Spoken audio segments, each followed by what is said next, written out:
The short answer to the question we were asked, where will our grandchildren live, is that their future looks pretty grim unless things change quite significantly. We've already heard some pretty sobering statistics from Wakefield. This is true all across the country, and particularly in the kind of economic hotspots where our economy relies on growth and where the jobs are being created. Those housing constraints are at their very worst. So I think you mentioned that affordability ratios are about it was about 5 times, 5 to 1. in Wakefield. Now that's bad enough, but in Oxford, we heard about Oxford, it's over 10 times. Okay? That means Oxford University, which is one of the drivers of the knowledge economy and the industries of the future, is in a real panic about its long-term strategic position in the world because it simply cannot house the people that it needs to work as postdoctoral students. For example, these are real economic problems as well as serious social problems. In the short term, what this means is that we're all going to end up private renting. And actually, this is not some doomsday scenario. This is how most of human history has been organised. This is what land markets, and I'll come on to talk about land markets in the slides, this is what land markets pretty much naturally do. Most of human history, a tiny number of people have owned all the land, and the rest of us have been forced to rent off them. If we don't do something, that is the future that we are slowly heading back towards. Throughout the whole of the 20th century, private renting declined from being virtually everybody to being well under 10% of the population. Okay? That was a historic change. It was the first time in the history of humanity that has happened. And in the last 10 years, it's gone into reverse for the first time. Private renting has now doubled, and it's set to increase dramatically. At Shelter, we see the very, very real problems of this every day. Despite the fact that private renting is still only about 1 in 5 households in the country, recently overtook social renting, it's responsible for 40% of the cases that we deal with in Shelter, people that are suffering from eviction, overcrowding, appalling conditions. It's by far the most expensive tenure, but it's also the worst. So a third of private rented sector homes, far more than any other tenure, don't meet the decent home standards. And this is the future that we are condemning our children to, and our grandchildren, unless we do something about it. What do we need to do? Well, as we already heard, we do need to build an awful lot more homes. We need to be building roughly double what we are currently managing in England.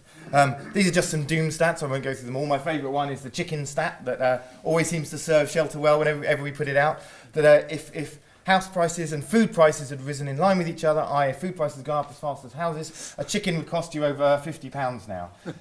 I have since been told that that's partly to do with the perverse effects of chicken price deflation as much as house price inflation.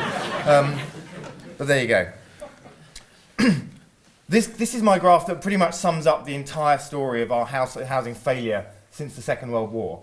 It tells you, firstly, that we're not building anywhere near as many homes as we were in the economically ravaged post-war era. So when people tell you that the economic conditions mean we just can't build any homes, well, they seem to be managing a hell of a lot better when the country was literally bankrupt and broken. So it must be possible. Secondly, it tells you that this failure is not the fault of any one particular government or party, or even to do with the cycles of the economy. The bar across the top shows you political control. The bit underneath that shows economic booms and recessions.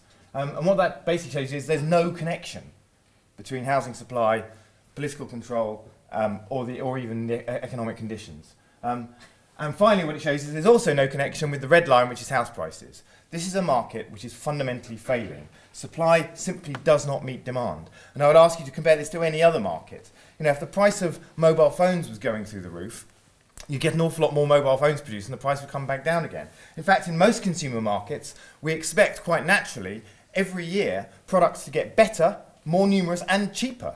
Only in housing do we expect the product to get worse, more expensive and scarcer with every year that passes. Something is not just a bit wrong, it's fundamentally wrong. The other thing that this chart tells you is that one of the key missing pieces of the jigsaw is local authorities. And as we heard earlier, local authorities used to build a massive amount of housing in this country, and ever since the 80s they've been just removed from the picture. And the other sectors, the little yellow bit in the middle, is housing associations and the private sector, just have not made up the lost ground, and looks like they frankly never will unless things change dramatically. So we need, the other thing to note about this is that there was no crowding out. When local authorities were building a lot of homes, that didn't mean the private sector couldn't. Actually, quite the opposite. This is not a situation where one sector cannibalises the other. Quite the opposite. They actually support each other. It's called a balanced mixed economy. It has served us well for many decades. Putting all our eggs in one basket has not. So this is a closer look at the private market. And in deference to Philip, who said nice things about me, I should stress that this is not having a go at the house builders per se. They are victims of the system as much as actors within it. But what this shows is private output since the Second World War. There have been 3 significant periods when private house building has increased dramatically. And yeah, we can do it, we can see an uplift, but what it shows you is firstly that each peak is lower than the one before, each one is shorter than the one before, and house prices have had to go through the roof to support each one of those.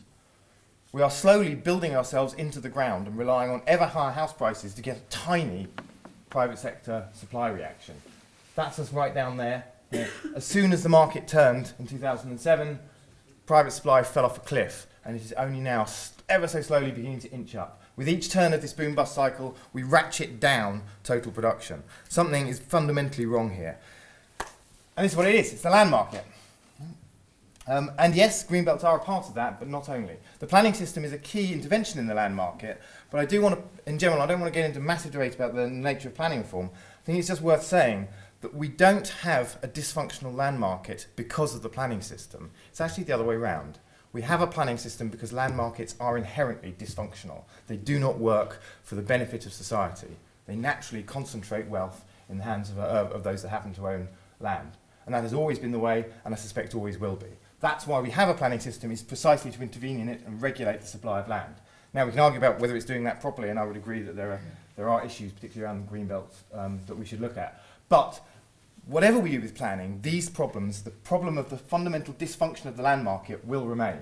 What this tries to demonstrate, slightly confusing picture, is that effectively house building is an intersection of 3 different markets, all of which centre on land prices.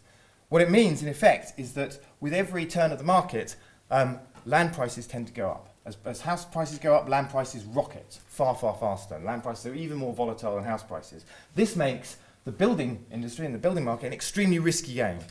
It makes developers extremely nervous because they have to outlay a huge amount of capital to buy land, and then they're at serious risk of losing everything. This makes them inevitably risk averse. It makes them cautious about trying new products. Why do you think we basically haven't changed the model of the technology of house building for 40 years? Because there's no real incentive to change, and the risks of change are very high. It also makes them extremely vulnerable to any downturn, so we get this terrible cyclicality. Finally, it means that it is all deeply connected to the actual second-hand market in homes. None of us are off the hook on this. This is not just about corporations acting in the market, it's about ordinary homeowners. If we want house prices to stay up, and unfortunately an awful lot of people in this country do seem to want house prices to stay up, then we have to accept that that makes development extremely expensive, because land prices are directly related to house prices. This is my attempt to summarise the way that the development process works, and at this point Philip may start throwing things at me, but anyway. In essence, you have a 3-stage process where a developer has to go out and buy land speculatively. They never really know if it's going to get planning permission, if those homes are going to be popular, how much they're going to be able to sell them for. So it's a bit of a punt, and they have to lay out a lot of money for it, so it's a risky punt as well. The problem is they're in competition with other developers. The one who secures the site will be the one that offers the landowner the most. That stands to reason. How do you offer the landowner more? Well, you make more aggressive assumptions about the price you can sell the homes for. You squeeze the build costs. You try and squeeze the local authority down on affordable housing contributions. In other words, you try and produce as worse a scheme as possible in order to maximise the return to the landowner. This means, and again, this isn't the developer's fault. That's the effect of competition.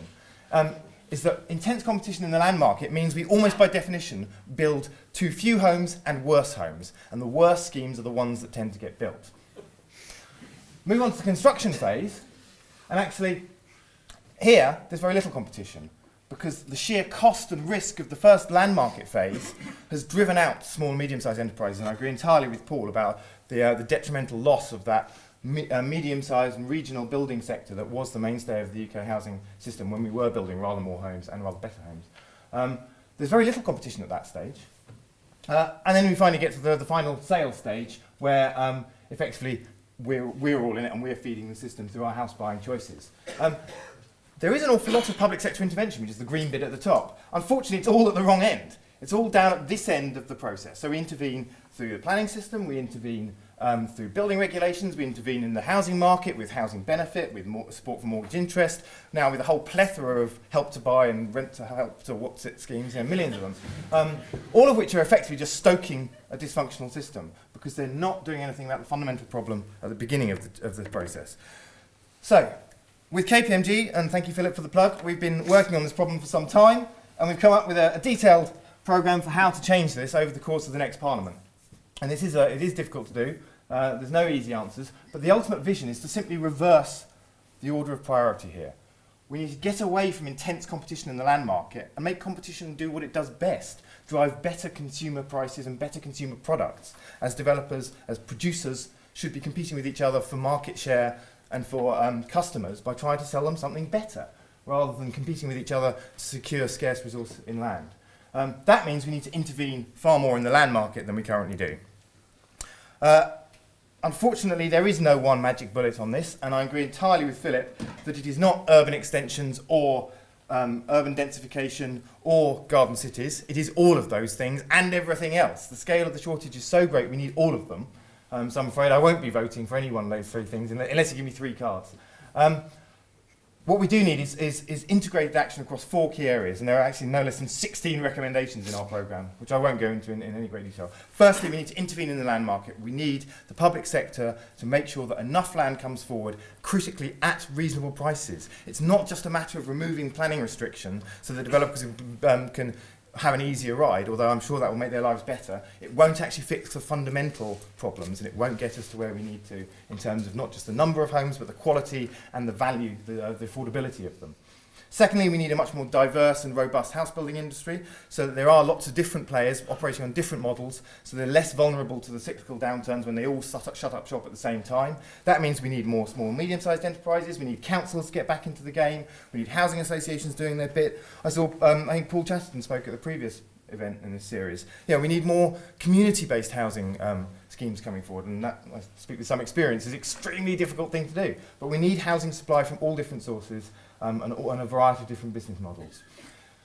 Thirdly, and this is a difficult bit for any politicians, we do need to spend some money on it. While I think we can actually change this mainly through structural reform to the land market, you're never going to do that overnight. It will take time, and especially in the short term, politicians need to see results. If I'm going to persuade politicians to take the risks inherent in tackling some vested interest in the land market, they're going to need to see results quickly, and that means within 5 years. That means they're also going to have to spend some money in order to get some proper affordable housing built reasonably fast. And in our proposals, we call for a modest, slight doubling of the affordable house building budget. Right? It is very modest. It's, house building took an enormous cut in the 2010 emergency budget. Finally, and has been mentioned before, we need that strategic leadership at the right level. We have a terrible governance problem in this country where planning, infrastructure, investment and actual delivery are all done at different levels. They need to be integrated sensibly at the right level, and I would suggest that actually city regions, cities are the right level at which that sort of coordination needs to happen. Finally, I was asked to talk about garden cities. This was our proposal for a new garden city in Medway, the Hoo Peninsula in the southeast. This is, as I say, not a magic bullet. There is no magic bullet. We need all of these things. But it was an interesting exercise to test out some of these proposals on a kind of real live site. And what we found is actually, if you intervene, you get the land in at a reasonable price. And here, because of the strictures of the Walton Prize that said no public money could be spent on it, and without the force of government kind of just compulsory purchasing the land, as was done for the new towns, we needed to persuade the landowners, so we offered them a mere 10 times existing use value. And if you only offer them 10 times existing use value, they will laugh at you, by the way, because that is just no way what they would expect to get. But still, I think 1,000% sounds reasonable. If you can get them to accept 1,000%, then we could build a sustainable, attractive place with 37.5% affordable housing with all the infrastructure you need to make it work. This can be done, and because of time I will skip that one. If we're going to get to that magic number of 250,000 homes a year, which by the way is what we need just to keep up with current demand, let alone actually deal with some of the backlog and look to the future, because a lot of our house stock is getting very old. If you add all of these different interventions up, we reckon you can do it. I would have just drawn some pretty pictures on lines on a graph and said, look, it works. KPMG, who are apparently much more rigorous about these things, insisted that we go through every single one of our proposals and quantify them exactly and remove any double counting and everything. And they assure me that this is now a reasonable prediction for if the next government does everything we say in this document, then I can guarantee they will definitely be building 250,000 homes and we will solve the problem. Thank you.